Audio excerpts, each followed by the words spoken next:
شدت سے دعا مانگ رہے ہو لیکن لگتا ہے کہ قبول نہیں ہو رہی، تو یقین کرو کہ قبول ہو چکی ہے۔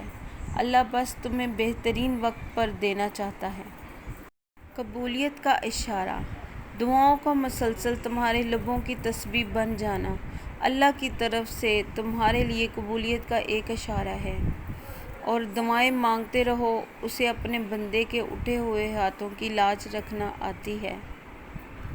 اللہ ہے نا، جب تم گہرے درد میں سوالی بن کے اللہ کے سامنے جاتے ہو، جب تم بے بیاں خاموشیاں لے کے اللہ سے فریاد کرتے ہو، جب تم اپنی خطاؤں کی ٹوکری لے کر اس سے رحم کی بھیک مانگتے ہو، تو وہ اپنی ساری رحمت کے سمیت تمہارا استقبال کرتا ہے، اپنے پرسکون سی یاد میں لپیٹ کے دنیا کے ہر درد سے آزاد کرا دیتا ہے، اپنے نور سے تمہارا بکھرا ہوا دل پر نور کر دیتا ہے۔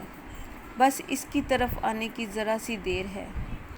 دیری میں بہتری ہے۔ انتظار کی اذیت کے بعد ہی تو یعقوب علیہ السلام کو یوسف علیہ السلام سے ملوایا گیا تھا، جسے سزا سمجھ رہے ہو، اس دیری میں تمہارے لیے بہتری چھپی ہے۔